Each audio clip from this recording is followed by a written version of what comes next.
On today's episode of FAFO, brought to you by Ohio farmers. In the mood I'm in right now and how we see things, I'm glad the government shut down. I wish they would get out of the way. I mean, you guys did help the government that you elected go in, and now they're causing you all of these issues. Kind of like how he did in his first term. From 2013, our income is down over 50%. Though China cut back, they were still buying American soybeans. In this latest trade war, the China market has essentially been shut down. Just as a friendly reminder, in the year 2024 during the election season, Ohio went 55.2% to Sir Cancelot. That's why Sarah, who supported the tariffs at first, said he's imploring Washington to do something to break the logjam, either move forward or back on tariffs. They're either not strong enough or, they're just not working. I'm not sure. Oh, I'm pretty sure they're not working. Because China, who is pretty much the largest buyer of soybeans from us, decided to just go with the abstinence and pull-out method and said, forget about the US, we're going to abstain from buying from you and just pull out and buy from Brazil instead. And it also seems like China is just buying from Argentina as well. And it seems like a lot of farmers are just on standby mode now, waiting for a government bailout from Sir Cancelot. In which I do want to remind you that using taxpayer money in your eyes is a form of socialism, which you guys are supposedly against. Hell, I might lose some followers for this, but I don't really give a fuck. Trump thinks farmers are fucking stupid. And before you lose your shit, let me explain. In retaliation to a trade war that they fucking started, China and other countries are no longer buying crops from American farmers. So what does Trump do? He comes out and says that he's going to use tariff revenue to bail them out. But, who pays for that tariff? Oh, that's right, the American taxpayer, because the companies they buy their products from have now passed that cost of that tariff on to them.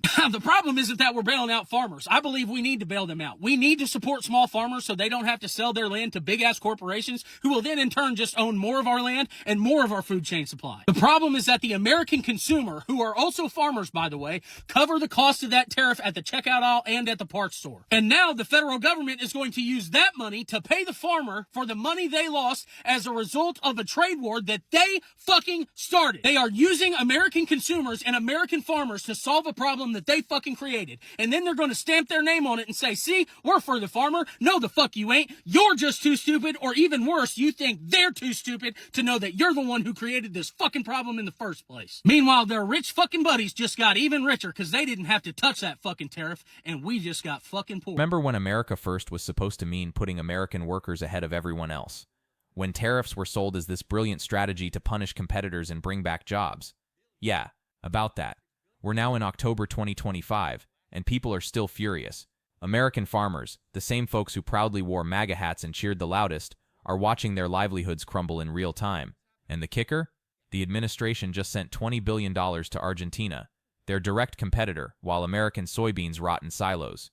This isn't just bad policy. It's economic self-destruction with a side of irony so thick you could cut it with a knife. Today, we're breaking down exactly how farmers voted for the very policies that bankrupted them, then turned around asking for the socialism they claim to hate. Welcome back to Mind Mirror. Let's get into it. So it looks like these farmers might actually get a bailout, even though they effed around and found out. Farmers are waiting to hear the details of what could be a financial lifeline as farm bankruptcies this year are surging. Which, if you honestly think about it, doesn't really make sense because since a lot of these farmers are being tariffed, a bailout of some type probably means that they're just gonna get their money back that they handed towards the government, and probably not at the full amount either. Which I'm gonna point out again, a bailout is a government handout, which is socialism, which is something they're supposed to be against, but they love to accept them because they're in so much trouble right now.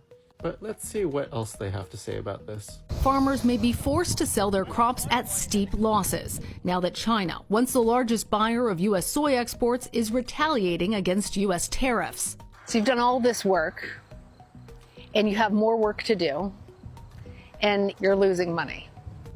Yeah, it's a great occupation, isn't it? It could mean ruin for some farmers.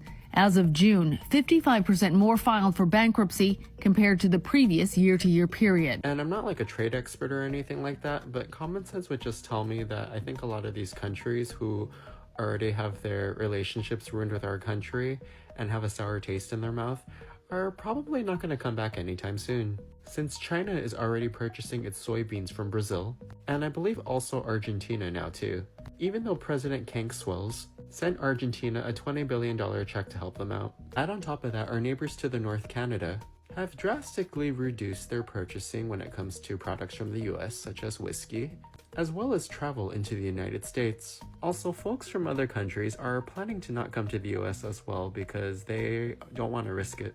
Well, like we talked earlier, we went from 12 billion to zero. And then, as a farmer, we get up one morning and you give Argentina, which is our second biggest competition in the world. They're the largest exporters of soybean meal in the world. So I get up one morning, I turn the news on, and you give $20 billion of taxpayer money to my competition. I wonder how it fucking feels to scream all election cycle, America first, America first, America first, just for the man that you elected simply because he wasn't going to give any money to foreign nations, looks at you and says, you're a farmer, that's okay. I'm going to bankrupt the fuck out of you by tariffing the shit out of China, causing them to buy soybeans from your biggest competitor, Argentina. And then while you guys are filing active bankruptcy because China is not buying your soybeans, I am going to turn around and instead of bailing you guys out, I am going to send a $20 billion check to your competitor, Argentina. Let me get this straight. You spend an entire election cycle screaming America first, demanding we stop sending money to foreign nations, and then the guy you elected bankrupts you with tariffs, watches China buy soybeans from Argentina instead, and then wait for it, sends $20 billion to Argentina. That's not chess. That's not even checkers. That's lighting your own barn on fire and being shocked when it burns down. Look, I get it. Farming is brutal. Margins are thin. One bad season can wipe you out. But when you actively vote for someone who promises to blow up trade relationships with your biggest customer, what exactly did you think was going to happen? China didn't stop buying American soybeans out of spite. They stopped because the tariffs made it financially stupid for them to keep buying, so they went to Brazil, then Argentina, and those countries were happy to fill the gap. And now you're filing bankruptcy while your tax dollars go to bail out the competitor that replaced you. If that's not the definition of shooting yourself in the foot, I don't know what is. What was that again about not wanting money to go to foreign nations? And then Donald Trump looks you in your bankrupting eyeballs and says, anyways, no bailout for you. We're going to give money to a foreign nation. And that foreign nation happens to be your competitor. I don't even understand how angry you must be to sit there and be that lied to. And then just like, there's nothing you could do about it, which is kind of diabolical to me because you guys did go through this the first term of like his first term. And you said, let's do it again. America first, baby. give me a follow Mercedes Chandler something, face again, bye. This is the part that gets me. This wasn't a surprise. The administration did this exact same thing during the first term. Tariff war with China. Farmers got crushed. They got bailed out with $28 billion in taxpayer money. And what did farmers do? Voted for him again, twice. At some point, we have to stop calling this a mistake and start calling it a choice. Because when you get burned once, learn nothing, and then run back into the fire, that's on you. And here's the thing about bailouts. They don't fix the problem. They just delay the consequences. You can give farmers $10 billion, $20 billion, $50 billion. But if China's buying from Brazil and Argentina, if your labor force got deported, if equipment costs are through the roof because of tariffs on parts, you're still screwed. Bailouts reward failure. They let you keep making bad decisions because you know the government will catch you. Meanwhile, a single mom working 2 jobs to feed her kids gets told to pull herself up by her bootstraps. But a farmer who voted to destroy his own market? Here's a check. That's not capitalism. That's selective socialism for people who can afford to fail. Darling, I wish I could agree with you on this, that you feel that the majority of farmers wouldn't vote for this, but 73% of farmers did vote for Trump. And you are correct. It is laid out in Project 2025, especially the elimination of export promotion programs. See, those programs would assist farmers in selling their agricultural goods overseas. And now that it's exponentially harder, that they're in the find out phase, and now that they're getting bailouts, but they still can't sell their crops, what's the point of them planting next year? They're going to end up selling their farms, and cheaply, as quick as they fucking can. And this is exactly what happens next. Small family farms go under. They sell cheap. And who buys them? Corporations. Big ag conglomerates who can absorb the losses and wait out the chaos. This isn't just about individual farmers losing their land. This is about the entire structure of American agriculture changing hands, and it was all laid out, not hidden, not secret. Project 2025 explicitly called for eliminating export promotion programs, the exact programs that help farmers sell crops overseas. So when these farmers are shocked that they can't sell their crops, where were they when the playbook was published? You can't ignore the warnings, vote for the disaster, and then act surprised when the disaster happens. That's not bad luck. That's bad judgment. And the ones that are going to be buying them up are the corporations, just like I said. And they could have done something for themselves, but they didn't. Look, he ran on America First, right?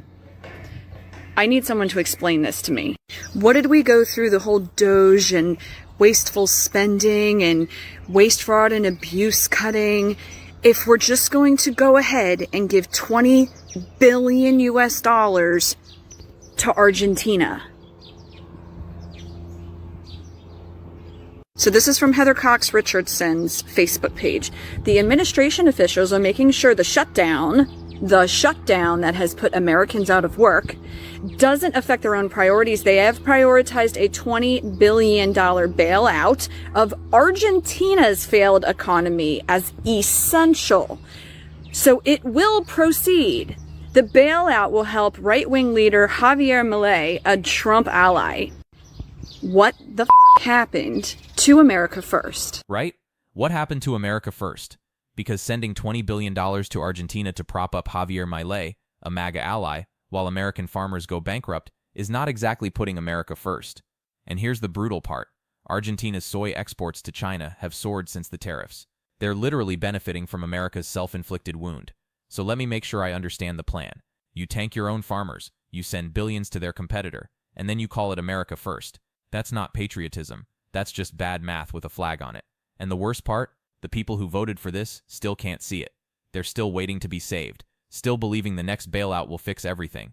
But bailouts don't bring back lost customers. They don't undo trade deals that took years to negotiate. They just keep you on life support while the problem gets worse. But it gets worse because soybean farmers in America, right? You guys, you voted overwhelmingly for this man, and then he slaps tariffs, and China has pulled out from buying soybeans from your farms, and now your farms are at risk of closing. But to add insult to injury, Argentina's soy exports to China have soared.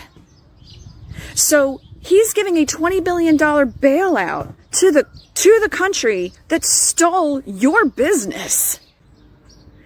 You guys, look, we may be the evil liberal left, but we warned you that the tariffs would have overwhelmingly drastic and devastating consequences to everyone, including farmers. If you think I'm full of shit, I have extended family members who have farms that were hurt the first time during the tariffs, during his first administration. And yet you guys still ran back to him. And now he is giving a $20 billion bailout. America first. That's what they kept saying. Make America great again. Apparently, it wasn't make America great again. It was make Argentina great again. And nothing against the Argentinian people. I have friends who are Argentinian. It is not their fault. 38 million Americans are at or below the poverty line. Are you guys going to admit you were wrong? I'm waiting. Look, I don't want to dance on anyone's grave here, but there's something deeply frustrating about watching people refuse to admit they were wrong. 38 million Americans are at or below the poverty line. We're told there's no money for healthcare, no money for childcare, no money for paid leave. But there's $20 billion for Argentina, and farmers who spent years railing against government handouts are now lining up for bailouts without a shred of irony. You can't spend a decade screaming about welfare queens and then turn around and beg for government checks the second your business fails. Either you believe in free markets or you don't. Either you believe people should succeed or fail on their own merit, or you believe the government should step in when things go bad. You don't get to pick and choose based on whether it's happening to you. That's not principle. That's hypocrisy. And look, I am not a Democrat. You can't paint me with that. I live in New Zealand. I'm an American living in New Zealand. I moved here because we have at least somewhat of a more egalitarian government and society where we have paid maternity leave, guaranteed health care for everyone, 20 free daycare hours for kids 3 to 5 years old, 4 weeks guaranteed paid vacation. America apparently is broke, but they're giving $20 billion to Argentina. your tax dollars going to another country. And I'm not saying that the Democrats aren't partially to blame for when they give other countries money, but you cut USAID and then you give $20 billion. Our farmers have grain, soybeans rotting in the fields right now, where he's having to take money that they stole from us. They stole it from us with tariffs to pay those farmers whose markets he destroyed with the government. So look, I am a common sense Democrat, and apparently it means that I'm going to have to be really, really loud because there's not a lot of folks saying these very simple things. We have to grow our economy. We cannot live in this world alone without alliances, without trade partners. We have to work together. Exactly. We have to work together. You can't build an economy in isolation. You can't cut off trade partners, insult allies, and expect everything to work out fine. The global economy is interconnected. That's not an opinion. That's reality. And when you try to pretend it's not, you lose. China isn't going to come crawling back. They found new suppliers. They built new relationships. And those relationships are going to last for years to come. So what's the plan? Keep bailing out farmers every year? Keep pretending tariffs are going to magically bring back jobs? Or maybe, just maybe, admit that economic populism sounds great in a campaign speech, but falls apart the second it meets reality. Because right now, reality is winning. So I got a lot of grief about a post I did where I said I think it's hilarious watching these farmers cry over losing their family farms after voting for Trump. And I guess hilarious is the wrong word. It's more cathartic to see MAGA voters have to suffer through Trump's policies like the rest of us. Because, I mean, come on, they had to get bailed out Trump's first term. They should have learned then. He did a tariff war with China and there was a farmer bailout. Anyone remember that? You know, and then they voted for him again in 2020 and they voted for him again in 2024. And here we are, a bunch of them are losing their farms. But guess what? They're not losing their farms. Trump is going to do another farmer bailout. He's going to spend between 10 and $50 billion to bail these farmers out. And like, what does that even mean? They're still going to have to pay a lot for all their equipment because of the tariff wars. And because of the tariff wars, now China is buying all their soybeans from Argentina. Are they going to start growing different crops? How's he going to find people to buy these crops that want to pay the tariffs for it? Or is he just going to bail them out every single year? So they learn that the Republican Party doesn't care about anyone that's not a billionaire.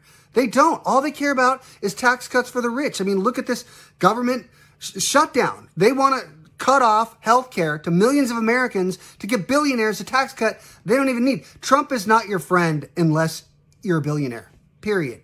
The current administration is not your friend unless you're a billionaire. Let me say that again for the people in the back. They're not your friend unless you're a billionaire. Every policy, every tax cut, every decision is designed to benefit the ultra-wealthy. Everyone else is collateral damage. And the farmer bailouts? Those aren't about helping farmers. They're about buying votes. They're about keeping rural America loyal while the actual economic structure collapses. Because here's the thing, even with bailouts, farmers are still losing. They're still paying more for equipment. They're still losing customers. They're still getting squeezed. The bailout just delays the inevitable. And meanwhile, billionaires are getting tax cuts they didn't ask for and don't need. So yeah, if you're not a billionaire, they don't care about you. And the sooner people realize that, the better. All right, for those people who aren't economists like me and are just good old country folks, I'm going to break this down for you. So China got pissed off at Trump, and they said, we're going to take our 1.5 billion soybean-eating mouths, and we're going to go buy them from somewhere else. And then American farmers said, hold on, we've been selling all these soybeans to China, and now China says they don't want them from us. What are we going to do? And MAGA said, well, farmers need to be growing crops for America anyway. And farmers said, we ain't got 1.5 billion Americans. So Trump said, I love farmers. I would never do anything to hurt farmers. Who could have possibly seen this coming? Who? So he said, I'm going to bail y'all out, and I'm going to use the taxes that I've been collecting from the working class. Tariffs that I've been collecting from the working class, and I'm going to help the farmers out. And MAGA says, holy crap, he's playing 3D chess. Did I get that? Is that all? I got it. Okay. All right. Love y'all. This one hurts to watch. Because this farmer did everything right. He signed a contract. He made sure the funding was set aside. He planned his business decisions around a government promise, and then the rug got pulled. The Inflation Reduction Act got gutted, and with it, the EQIP program that was supposed to reimburse him for fencing, water systems, seating, all the infrastructure he already paid for.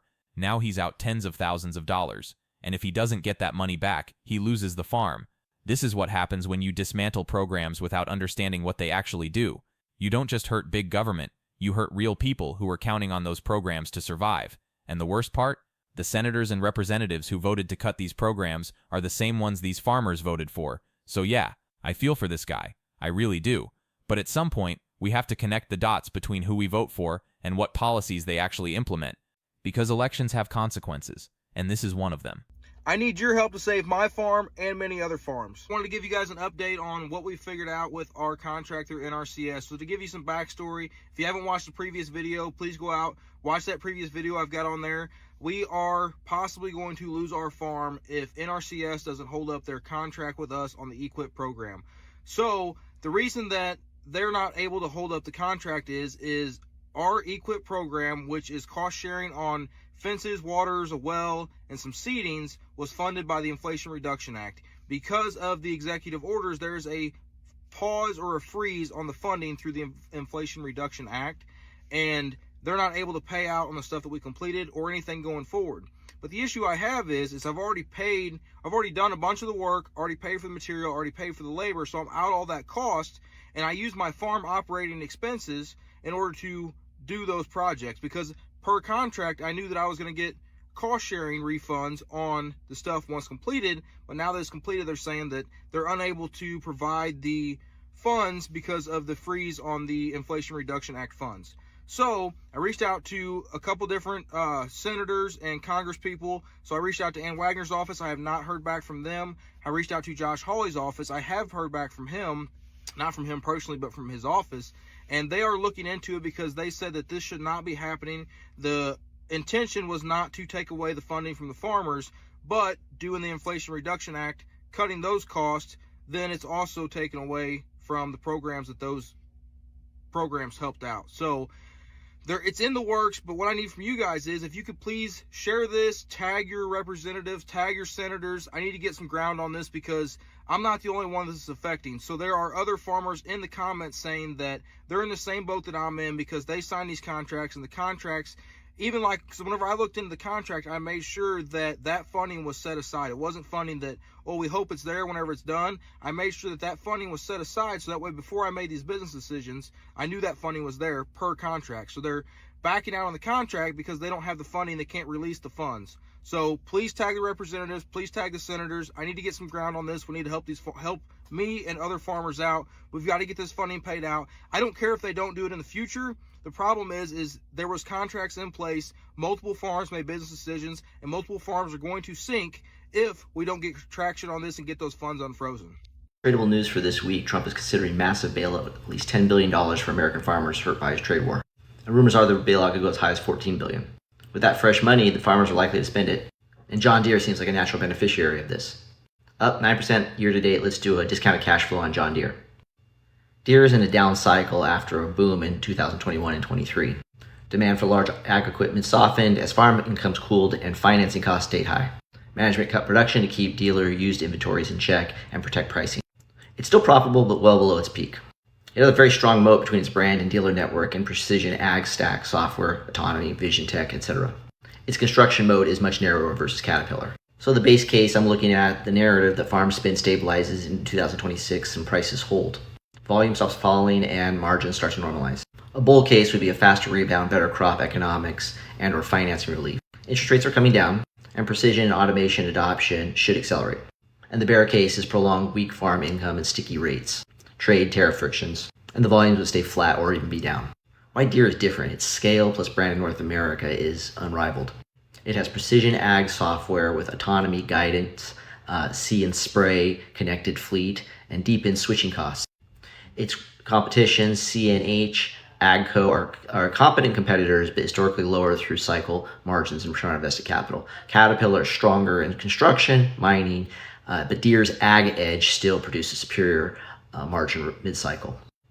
The return on invested capital, my favorite metric, was well above cost of capital during peak years, but the current trough has been rough. And I expect the return on invested capital to re-expand with volume recovery. So here are my assumptions: revenue growth low to mid-single digits over the long run, operating margins normalized to 22 to 25% over the next few years versus 18% in recent trough years.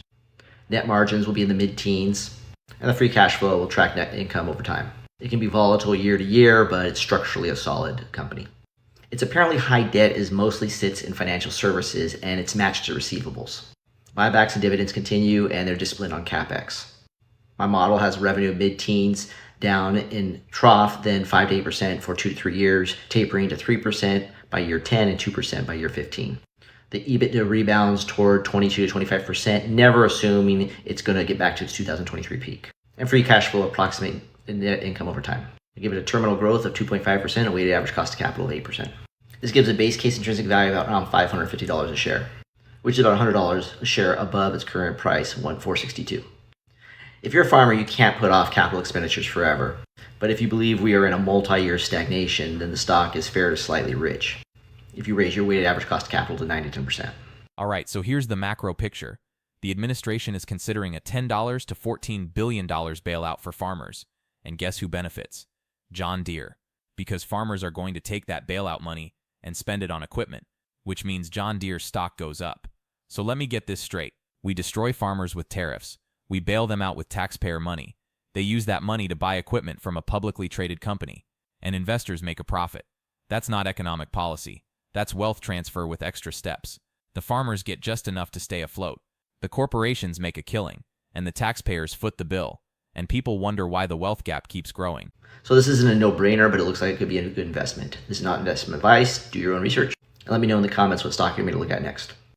American farmers have destroyed themselves by voting for this Trump regime. Their hate for so many groups of people that they have learned to demonize allowed them to vote themselves out of business by voting for Donald Trump and today's MAGA Republicans. I don't know what else to say. We already know how the American soybean farmer was decimated. This fall, China, their biggest customer, placed exactly 0 orders for soybeans from American farmers because of Donald Trump's regime's tariffs. They went to Brazil. We all saw the videos of the farmers crying in Arkansas, I believe it was. Please, Mr. President, we love you, but come save us. Oh, you guys, it just gets so much worse. So you know how our $20 billion in taxes, yours, Mr. Farmer, and mine, was just snatched from us and given to the leader of Argentina to help keep their version of Donald Trump in power? Your 20 billion and my 20 billion? This was screenshot on our Department of Treasury's cell phone from our Department of Agriculture.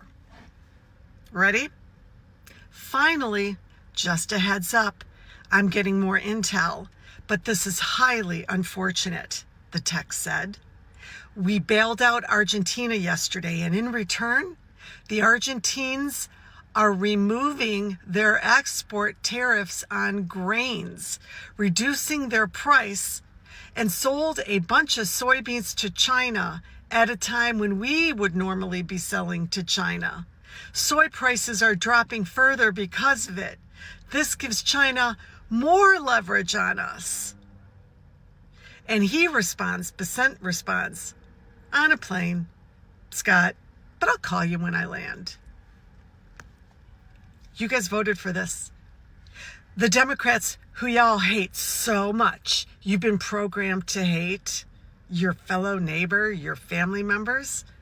You guys voted for this. We warned all of you because we're not in a cult. We could see how these decisions affect businesses, affect our farmers.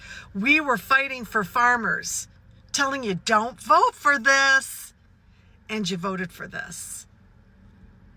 Your tax dollars, this Trump administration just used to fuck you even further. Mr. Soybean Farmer, and grains. This affects a lot of other farmers, not just soybean farmers. Anybody who harvests and sells grains to China. Here you go. This is the smoking gun. The U.S. just sent $20 billion to Argentina. In return, Argentina removed export tariffs on grains, making their soybeans cheaper than American soybeans. China immediately bought a bunch of Argentine soybeans. Prices dropped. American farmers got crushed even harder. And this wasn't an accident. This was the plan. You used American tax dollars to fund your own competition. You made it easier for another country to undercut your own farmers. And you did it while claiming to put America first. That's not incompetence. That's betrayal. And the farmers who voted for this, they're the ones paying the price. I don't know how you come back from that. I don't know how you look your voters in the eye and explain why you just funded their own destruction. But hey, at least the billionaires got their tax cuts. Are you a farmer? If you're not a farmer, you don't have to pay attention. Since I'm in the financial world, every day I read the New York Times business section. Headline today, China bought $12.6 billion in U.S. soybeans last year. Now it's $0. Almost $13 billion versus zero. Farmers ain't going to be happy. Why did this happen? Yeah, because of Trump's tariffs. That's exactly why it happened. There is no other reason. Okay, you might say, what about other countries of the world? Are they buying American soybeans? Well, let's see. Total soybean exports to the rest of the world are still down 23% this year. Now, I feel badly for the farmers who overwhelmingly supported Donnie, but just like last time he was in office and they got screwed, they're going to hold their hands out for a handout. Are they going to call that socialism? Are they going to call that welfare? No, I don't know what they're going to call it, but they're going to ask for it. Do you think that's fair? I want the farmers to do well. Truly, we can't live without our farmers. But I wish they would realize what Trump is doing, has done, and will do. China bought $12.6 billion in U.S. soybeans last year. This year, zero, not $1 billion, not $100 million, zero. And total soybean exports to the rest of the world are down 23%. So farmers lost their biggest customer, and the rest of the world isn't picking up the slack. And now what? They're going to hold their hands out for a bailout again. But here's the thing. You can't call yourself a rugged individualist, a free market capitalist, a believer in bootstraps and hard work, and then demand a government check the second things go south. That's not integrity. That's convenience. And I get it. Farming is hard. The margins are brutal. One bad year can ruin you.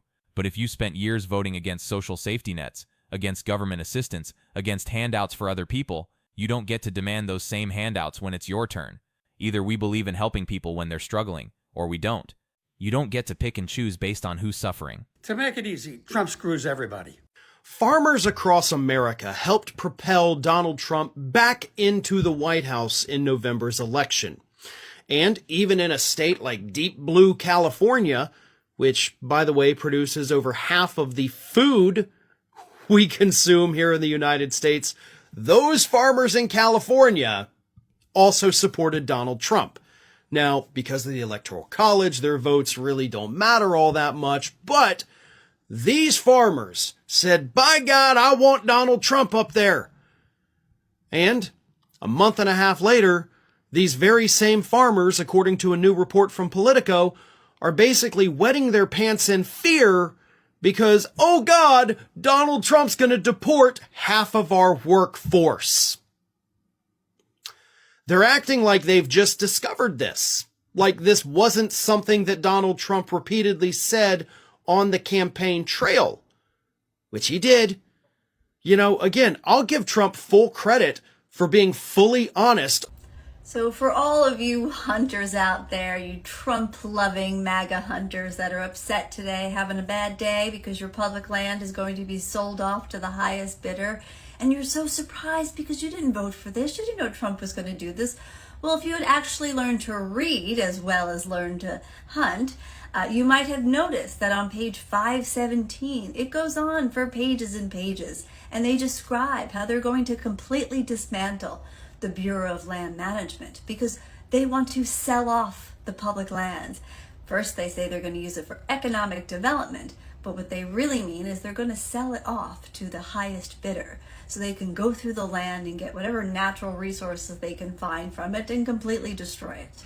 And if there's anything else that you're wondering is going to come down the pike, go read Project 2025, because you all seem to be so surprised every time something comes up and you keep saying, that's not what I voted for. But it's written there in black and white, and it's pretty easy to go through. I know 900 pages is a lot for some of you people, but give it a shot. I think the tariffs are the ice cream on the cake of a perfect storm. When you try to sell a product, okay, U.S. soybeans leaving New Orleans without the tariff to China are cheaper than Brazilian soybeans at the current market. But when you put the tariff on top of them, Brazilian beans are cheaper. I just would like to see somebody help us get our markets back. We need our exports, and we just need to be paid for what we do. And that's not happening. And we're in real trouble. Look, on the one hand, it sucks to see farmers struggling in the way that they are and doing the overall rounds of business and the rising costs. But at the same time, we have to be brutally honest here and say, you voted for this. This is exactly what Trump wanted to do, and he laid this out to you completely 100% in advance before you went to the polls. Now, they didn't reveal who they voted for, nor was it asked, but I am willing to bet that a town hall filled with Arkansas farmers is probably not a town hall filled with Kamala Harris voters. This is the result of Trump's unilateral tariffs and his isolationist philosophy when it comes to economics. It straight up doesn't work, and it doesn't bring jobs back. There is no reason we should be retaliating against our own allies instead of strengthening the relationship we have with them if we want to combat our adversaries like China. I also kind of think it's rich to see these type of people, these Trump voters, asking for government handouts because of the rising costs to do business in farming, while they are the same people who are saying that these college kids who are asking for student loan forgiveness are asking for government handouts. You're doing the same thing because of rising costs, and it's a burden. All of a sudden, this energy of no government handouts is completely faded away when you are affected. And remember, this was laid out to you 100% in advance before Trump got elected. He told you he was going to do this, and you still voted for it. I'm Ed, or Brusque Poet, with the UnF America Tour, and we're about to start our tour this September 18th at the Colorado State University, Fort Collins, to confront Charlie Kirk. And if you want to learn more about it, click the link in my bio to go to our website. And also, if you can, make sure you donate, because it's going to help us a lot with travel. It's going to help me a lot with travel expenses. And it's also going to help us a lot with our voter registration efforts. So if you can, chip in anything, because it really does help us. If you want to see more videos from me, make sure to hit that follow button on whatever platform you're watching. Give this video a like, and I'll see you guys very soon.